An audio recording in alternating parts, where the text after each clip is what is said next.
Hello everyone.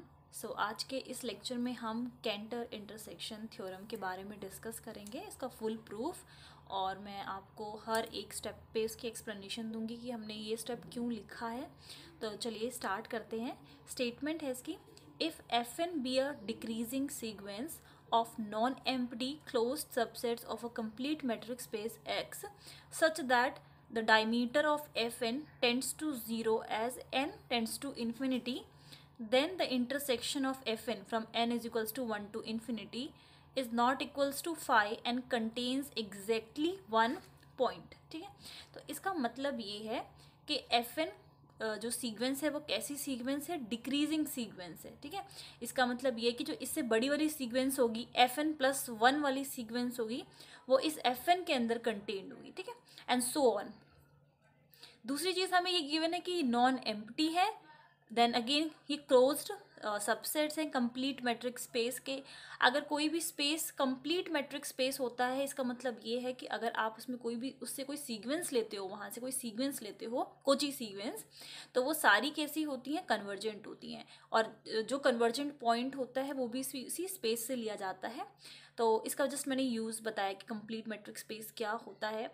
Then ये कहता है कि अगर n की जो वैल्यू है वो इन्फिनिटी के टूवर्ड्स अगर आप टेंड करोगे तो उसका जो डायमीटर है वो 0 के टूवर्ड्स टेंड करेगा। क्यों? क्योंकि सीक्वेंस जो है वो डिक्रीजिंग सीक्वेंस है। ठीक है, तो अगर मान लो कि आप n की वैल्यू को बढ़ा रहे हो, डायमीटर भी बढ़ता है, तो वो इंक्रीजिंग सीक्वेंस हो जाती। पर क्योंकि सीक्वेंस जो है वो डिक्रीजिंग है, n की वैल्यू जैसे जैसे बढ़ रही है वैसे वैसे का जो डायमीटर है वो और छोटा होता चला जा रहा है।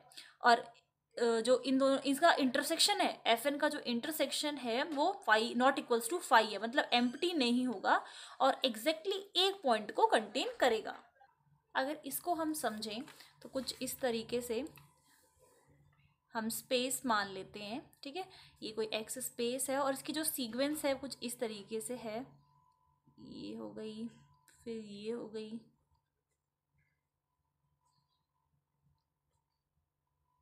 ठीक है, तो इसके थ्रू आप समझो। इसको F1 ले लो, F2, F3, F4, F5 and so on till Fn तक ले लेते हैं, या Fn+1, जैसा भी आप सीक्वेंस लेना चाहो। अब क्योंकि डिक्रीजिंग सीक्वेंस है तो जो n+1 होगा वो कंटेन होगा Fn के अंदर, है ना। तो ये जो डेल्टा एफ एन है, मतलब जो डायमीटर है एफ एन का वो 0 के टूवर्ड्स टेंड कर रहा है जैसे जैसे एन की वैल्यू इन्फिनिटी होती चली जा रही है। अब क्योंकि डिक्रीजिंग सीक्वेंस है, मतलब इस तरीके से अप्रोच है, डिक्रीज होती चली जा रही है ना सीक्वेंस। तो जैसे ही इस चीज़ को मैं इन्फिनिटी के टूवर्ड्स टेंड कराऊंगी, मतलब ऐसे बनाते जाते हैं, तो जो डायमीटर होगा वो 0 के टूवर्ड्स अप्रोच करने लगेगा, मतलब छोटा होता जाएगा तो डायमीटर जो है वो 0 होता जाएगा। ठीक है, तो ये इस बात का मतलब है। इसकी जो स्टेटमेंट है, एक तो स्टेटमेंट हम ये लिख सकते हैं, दूसरी जो स्टेटमेंट है वो आप ये लिख सकते हो कि in a complete metric space every decreasing sequence of non empty close subset with diameter tending to 0 has a singleton set as intersection। तो जो मैंने अभी आपको जस्ट समझाया वही सेम चीज़ लिखी हुई है कि स्पेस कंप्लीट मेट्रिक है, सीक्वेंस उसकी डिक्रीजिंग है, नॉन एम्प्टी क्लोज सबसेट है उसमें, और डायमीटर जो है 0 के टूवर्ड टेंड कर रहा है, और जो आपको उसका इंटरसेक्शन मिलेगा वो कोई सिंगल टेन सेट मिलेगा, मतलब एक पॉइंट होगा सिर्फ। ठीक है, तो इसका प्रूफ अब हम स्टार्ट करते हैं। जब हम प्रूफ डिस्कस करेंगे तो आपको जो स्टेटमेंट है वो और अच्छे से समझ में आएगी। अब क्योंकि आपको यहाँ पर दो चीज़ें प्रूफ करनी है कि जो एफ एन का इंटरसेक्शन है वो एफ के इक्वल होगा, सॉरी इंटरसेक्शन जो है वो नॉट इक्वल्स टू फाई होगा, मतलब नॉन एम्प्टी होगा, और दूसरी चीज़ ये प्रूफ करनी है कि एग्जैक्टली एक पॉइंट को कंटेन करेगा। तो उसके लिए हम सबसे पहले ये क्लेम कर रहे हैं कि इसके इंटरसेक्शन को तो पहले हमने एफ के इक्वल मान लिया। ठीक है, सो दैट अब हम ये प्रूफ कर देंगे कि एफ जो है नॉन एम्प्टी है या फिर एग्जैक्टली एक ही पॉइंट को कंटेन कर रहा है। तो जो भी इंटरसेक्शन होगा उसको हमने एफ मान लिया। सपोज करो इसको हम इंटरसेक्शन मान लेते हैं इन सब का। ठीक है, ये एफ हो जाएगा। तो जो भी इंटरसेक्शन में आएगा उसको हमने f मान लिया। और ये क्लेम कर रहे हैं कि एक से ज़्यादा पॉइंट को कंटेन नहीं करेगा। सिंस f कंटेन, अगर हम ये मान के चलते हैं, कॉन्ट्रडिक्शन बोल लो या फिर जो प्रूफ करना है उसका जस्ट अपोजिट मानकर चल रहे हैं कि f जो है एक पॉइंट से ज़्यादा कंटेन करेगा, तो जो डेल्टा f होगा मतलब उस f का जो डायमीटर होगा वो ग्रेटर देन 0 होगा। ऑफ कोर्स अगर एक से ज़्यादा पॉइंट कंटेन करता है तो, क्योंकि जो हमें इंटरसेक्शन जो है वो हमने f माना है, इसका मतलब f कंटेन होगा fn के अंदर, ठीक है। This f will be contain, जो भी fn की बात कर रहे हो, चाहे आप f2 f3 जो भी ले रहे हो, और क्योंकि ये इसके इंटरसेक्शन के इक्वल है मतलब ये छोटा सेट होगा, तो f कंटेन होगा fn के अंदर। और अगर मैं इस पे इसके डायमीटर की बात करूं तो क्योंकि ये बड़ा है तो उसका डायमीटर भी, fn का डायमीटर भी जो होगा वो बड़ा होगा इसके डायमीटर से। और ये किससे बड़ा है? 0 से बड़ा है, क्योंकि हम ये मानकर चल रहे हैं कि f जो है एक पॉइंट से ज़्यादा पॉइंट्स को कंटेन कर रहा है, इस वजह से, ठीक है। अब यहाँ पर आपका जो डेल्टा एफ एन है वो ग्रेटर देन 0 आ रहा है, जो कि एक कॉन्ट्रडिक्शन है, क्योंकि हमने बोला कि अगर जैसे ही आप एन की वैल्यू को इन्फिनिटी के टुवर्ड्स टेंड कराते जाओगे, वैसे ही डेल्टा एफ एन जो है वो 0 के टुवर्ड्स टेंड करेगा, ना कि वो उससे बड़ा होगा। ओके, तो यहाँ पर ही कॉन्ट्रडिक्शन आ गई। इस चीज़ से हमें ये पता चल गया कि एक से ज़्यादा पॉइंट नहीं हो सकते। अब क्या क्या पॉसिबिलिटीज़ है? पॉसिबिलिटीज़ ये है कि हो सकता है एक भी पॉइंट ना हो और हो सकता है एक ही पॉइंट हो, ठीक है। तो अब हमें उसके लिए काम करना है कि हम ये प्रूव करेंगे कि नॉन एम्प्टी नहीं है। एफ जो है, जो इसका इंटरसेक्शन आ रहा था वो कैसा है? नॉन एम्प्टी नहीं होगा। अगर नॉन एम्प्टी नहीं होगा तो आप ये बात हम बोल सकते हैं कि ठीक है, वो मतलब एम्प्टी नहीं है, खाली नहीं है, उसमें कुछ ना कुछ एलिमेंट आपको मिल जाएगा। और अगर मिलेगा तो फिर वो एक ही मिलेगा, क्योंकि एक से ज़्यादा तो हो ही नहीं सकते, ठीक है। क्लियर है? इस वजह से जो नेक्स्ट चीज़ हम प्रूफ कर रहे हैं वो ये कर रहे हैं कि f इज़ नॉन एम्प्टी। जो fn था उससे आपने एक सीक्वेंस ले ली an, let an belongs to fn where this n is a natural number. अब हम ये क्लेम करना चाहते हैं, ये प्रूफ करेंगे कि जो ये an आपने लिया है fn से वो कैसी सीक्वेंस है? कोची सीक्वेंस है। तो मैं ये मानकर चल रही हूँ कि कोची सीक्वेंस का जो कॉन्सेप्ट है वो आप लोगों को क्लियर है। अगर किसी को भी इस टॉपिक में कोई डाउट आएगा कोची सीक्वेंस से रिलेटेड तो आप लोग मुझे बता सकते हैं। जो नेक्स्ट वीडियो मैं अपलोड करूँगी फिर मैं इससे रिलेटेड कोची सीक्वेंस के कॉन्सेप्ट से रिलेटेड अपलोड कर दूँगी। वैसे मैंने कोची सीक्वेंस की जो डेफिनेशन वगैरह है उसके लिए एक वीडियो ऑलरेडी बनाई हुई है, लिंक आप लोगों को मिल जाएगा। बट इस कॉन्सेप्ट को समझने के लिए आपको थोड़ा बहुत तो समझ में आ जाएगा, बट जब तक आप कुछ एग्जाम्पल्स ट्राई नहीं करेंगे इस रिलेटेड, कोची सीक्वेंस से रिलेटेड, तो थोड़ी बहुत चीज़ें हो सकता है कि आप ना समझ पाओ। तो आई विल ट्राई कि जो नेक्स्ट वीडियो मेरी होगी उसमें मैं इसके एग्जाम्पल को डिस्कस करूँगी। देन बाय डेफिनेशन जो हमें प्रूफ करना है उसके लिए हम let epsilon greater than 0 be given. तो जो डेल्टा एफ एन होगा ये अप्रोच करेगा, टेंड करेगा 0 के towards. So there exist a positive integer N naught such that कि जो डेल्टा एफ एन नोड होगा that will be less than epsilon, ठीक है। तो ये सारी चीज़ें जो हैं हमें एन नोड वगैरह का जो कॉन्सेप्ट है या एम एन, हम जो ये सब चीज़ें लेते हैं। सो अगर आपको कोची सीक्वेंस से रिलेटेड एग्जाम्पल्स आते हैं तो आपको इसको समझने में कोई प्रॉब्लम नहीं होगी।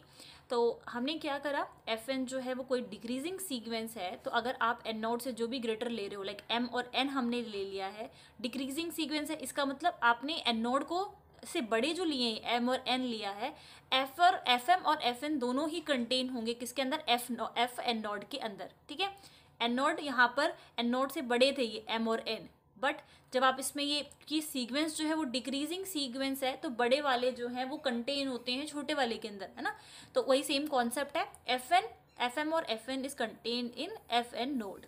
अब क्योंकि जैसे कि आपने कोची सीक्वेंस की हम बात कर रहे हैं तो दो सीक्वेंस की बात हम यहाँ पर करेंगे कि दोनों का जो डिस्टेंस है that is less than epsilon. जैसे ही आपने ए एन एफ एन से लिया हुआ है वैसे ही हम ए एम ले लेंगे एफ एम से। क्योंकि ये सीक्वेंस अब हमने ले ली है इससे रिलेटेड यहाँ पर, तो ये बिलोंग का साइन आ जाएगा, that belongs to F N naught. क्योंकि इसके अंदर आप जो भी सीक्वेंस लोगे, इफ़ ये इसके अंदर कंटेन है तो सीक्वेंस भी जो है वो उसके अंदर कंटेन हो जाएगी। अगर हम इन दोनों के बीच का जो दोनों सीक्वेंस आपने लिए उन दोनों के बीच का जो डिस्टेंस निकाल रहे हैं डी ए एम और ए एन के बीच का, तो वो किससे लेस देन होगा? इसके डायमीटर से लेस होगा, ठीक है। तो क्योंकि ये दोनों इसके अंदर बिलोंग कर रहे थे और अब हम डिस्टेंस निकाल रहे हैं इन दोनों के बीच का, तो डायमीटर से तो बाहर जाएगा नहीं अगर ये इसके अंदर बिलोंग करता है।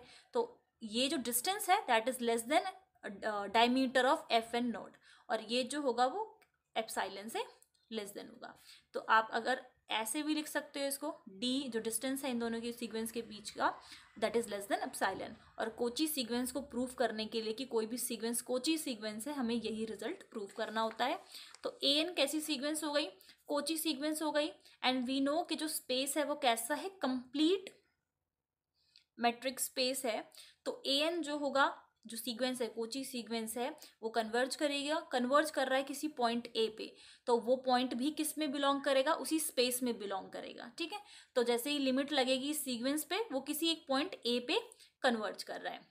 अब क्योंकि मुझे एक ये प्रूफ करना है कि जो f है वो नॉन एम्प्टी है या एक ही पॉइंट उसके अंदर है, तो हम ये प्रूफ करेंगे, हम ये प्रूफ अगर कर देते हैं कि this a belongs to intersection में, इसके इंटरसेक्शन में, एफ एन के इंटरसेक्शन में बिलोंग कर रहा है, और क्योंकि ये एफ के इक्वल है, तो या फिर ये हम बोल दें कि ए जो है वो एफ के अंदर बिलोंग कर रहा है। क्योंकि देखो ये जो ए पॉइंट हमने लिया है वो ए से तो बिलोंग कर रहा है, बट वी डोंट नो कि इसका इंटरसेक्शन तो ये है, हो सकता है इसके इंटरसेक्शन के बाहर वाले पोर्शन में बिलोंग कर रहा हो। तो अगर हम ये प्रूव कर दें कि यहाँ पर बिलोंग कर रहा है वो ए, तो हमारी थ्योरम प्रूव हो जाएगी। अगर यहाँ पर ए बिलोंग कर रहा है तो जो इंटरसेक्शन है एफ एन का, जो इंटरसेक्शन है वो नॉट इक्वल्स टू फाई आ जाएगा, नॉन एम्प्टी हो जाएगा, क्योंकि आपको एक पॉइंट मिल गया ऐसा, और एक ही पॉइंट मिला है, एक से ज़्यादा तो हो ही नहीं सकता, एग्जैक्टली वन पॉइंट को कंटेन करेगा, तो आपकी थ्योरम जो है वो प्रूव हो जाएगी। ठीक है, तो ए पॉइंट हमें ये तो पता है कि इस स्पेस से है, बट हमें ये नहीं पता कि इस इंटरसेक्शन से है या नहीं, यही चीज़ हम प्रूव करना चाहते हैं। सो फर्स्ट ऑफ ऑल हम ये मानकर चल रहे हैं कि ये जो ए पॉइंट है इसके इंटरसेक्शन में बिलोंग नहीं कर रहा। ठीक है, जस्ट अपोजिट मानकर चल रहे हैं। अगर ये ए पॉइंट इसके इंटरसेक्शन से बिलोंग नहीं कर रहा, देन किसी न किसी एफ के में तो ज़रूर बिलोंग करेगा, जैसे कि F1, F2, F3, Fn जो भी काफ़ी सारे होंगे इसमें। तो अगर इसमें नहीं है तो किसी न किसी, या तो यहाँ बिलोंग करेगा तो F1, F2 जो भी मान लो, तो किसी न किसी Fk में बिलोंग कर रहा है। ठीक है, और क्योंकि आपके जो जितने भी एफ एन है सारे क्लोज्ड सेट हैं, और ये एफ के भी इन्हीं में से कोई एक है, तो एफ के भी कैसा होगा, क्लोज्ड सेट होगा। इफ़ ये क्लोज्ड सेट है और ए उसके अंदर बिलोंग कर रहा है, तो एक जो है वो लिमिट पॉइंट नहीं हो सकता। ठीक है, देन अगर लिमिट पॉइंट नहीं होगा तो इसकी डेफिनेशन के, उस लिमिट पॉइंट की जो डेफिनेशन है उसके अकॉर्डिंगली हम ये बोल देंगे कि जो एस आर ए का जो इंटरसेक्शन है एफ के साथ, दैट इज इक्वल्स टू 5। ये कैसे हुआ, इस चीज़ को थोड़ा सा समझते हैं। आई होप यहाँ तक क्लियर है कि एफ के जो है वो क्लोज्ड होगा। अब क्योंकि ये क्लोज्ड है और हम ये बोल रहे हैं कि ए जो है उसी के अंदर बिलोंग कर रहा है, तो ए लिमिट पॉइंट नहीं हो सकता। लिमिट पॉइंट होने के लिए इसका जो नेबरहुड का एरिया है उसमें आपको काफ़ी सारे ऐसे पॉइंट मिलेंगे जो एफ के होंगे। ठीक है, या फिर अदर देन ए आपको कुछ पॉइंट मिलेंगे जो एफ के होंगे, बट यहाँ पर ए जो है, सॉरी एफ के जो है वो क्लोज्ड है, इसका मतलब कि ए लिमिट पॉइंट नहीं हो सकता। और अगर आप इस ए को ए पे एक स्फीयर ड्रॉ करते हैं, ए को एज अ सेंटर मानते हुए, और आर जो है रेडियस ले लेते हैं, तो रेडियस 0 से तो बड़ा ही होगा, तभी वो रेडियस हम ले सकेंगे, उसको मान सकेंगे कि वो रेडियस है, और एक स्फीयर ड्रॉ कर देते हैं। तो नोटेशन कुछ इस टाइप से लिखते हैं, एस आर ए, यहाँ पर सेंटर, यहाँ पर रेडियस। तो इन दोनों का जो इंटरसेक्शन होगा वो किसके इक्वल होगा, 5 के इक्वल होगा, क्योंकि लिमिट पॉइंट नहीं है ना ए। अगर ए लिमिट आप स्फीयर ड्रॉ करोगे तो काफ़ी सारे पॉइंट्स उसके ए के नेबरहुड में आएंगे। ठीक है, बट एफ के जो है वो क्लोज्ड है, तो इन दोनों के बीच का जो स्फीयर के बीच के जो स्फीयर में पॉइंट्स होंगे ए को सेंटर मानते हुए, और जो एफ के में पॉइंट होंगे वो नॉट इक्वल्स टू 5 आ जाएगा according to the definition of a limit point. Limit point के ऊपर भी मैंने वीडियो अपलोड करी हुई है, अगर किसी को इस कॉन्सेप्ट को समझना है, लिमिट पॉइंट के कॉन्सेप्ट को समझना है, तो आप लोग वो वीडियो देख सकते हैं। नेक्स्ट आ जाते हैं, now for n greater than k, जो एफ एन होगा that will B contained in F के, क्योंकि n अगर बड़ा है, डिक्रीजिंग सीक्वेंस है, तो उस छोटे वाले से जो एफ के बनेगा उसके अंदर आपका एफ एन कंटेन होगा। क्यों, क्योंकि आप सिंपली लिख सकते हैं कि एफ एन जो है वो कैसी सीक्वेंस है, डिक्रीजिंग सीक्वेंस है। यहाँ पर अब अगर आप एस आर ए, मतलब कि जो ए को सेंटर मानते हुए आपने जो स्फीयर ड्रॉ किया था विद रेडियस आर, दोनों तरफ अगर आप इंटरसेक्शन करा देते हो, तो भी ये जो पोर्शन होगा इधर वाला, इस साइड वाला, वो ये जो है इसके अंदर कंटेन्ड होगा।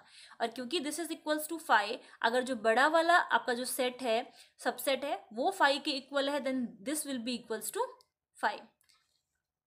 अब क्योंकि इन दोनों के बीच में कोई भी आपको कुछ भी ऐसा नहीं मिलेगा जो कॉमन हो, क्योंकि इंटरसेक्शन फाई के इक्वल है। और अभी हमने देखा कि जो आप एन लेकर चल रहे थे, जो हम सीक्वेंस कोची सीक्वेंस हमने ली थी वो हमने एफ एन से ली थी। तो इसका मतलब ये है अगर ये एफ एन में है तो इसमें स्फीयर में नहीं हो सकती, ठीक है, क्योंकि वो इसमें है और दोनों का इंटरसेक्शन फाई के इक्वल है। So A N do not belongs to this sphere जिसका सेंटर ए है और रेडियस आर है। अब इस चीज़ को समझिए, अभी हमने जस्ट पीछे ये बोला कि जो ए एन है वो किसको टेंड कर रहा है, ए को टेंड करेगा, है ना। बट ए एन जो है वो इस स्फीयर में बिलोंग ही नहीं करता। तो इस पॉइंट को, ये जो ए हमने माना है जिसपे हमने स्फीयर ड्रॉ किया है विद रेडियस आर, इसमें बिलोंग ही नहीं कर रहा ये ए, तो इसको अप्रोच कैसे करेगा, ठीक है। तो इसके टूवर्ड्स तो टेंड करेगा ही नहीं फिर वो, जो कि एक कॉन्ट्रडिक्शन है, क्योंकि अभी हमने ये प्रूव किया था कि ए एन जो है ए को टेंड कर रहा है। इसका मतलब जो हमने सपोजिशन ली थी कि A do not belongs to the intersection of F N from N is equals to 1 to infinity, वहाँ पे हमने लिखा था कि नहीं बिलोंग कर रहा। तो वो जो सपोजिशन हमने ली थी वो रॉन्ग थी। तो इसका मतलब क्या है कि ये जो ए है वो उसकी इंटरसेक्शन में बिलोंग कर जाएगा।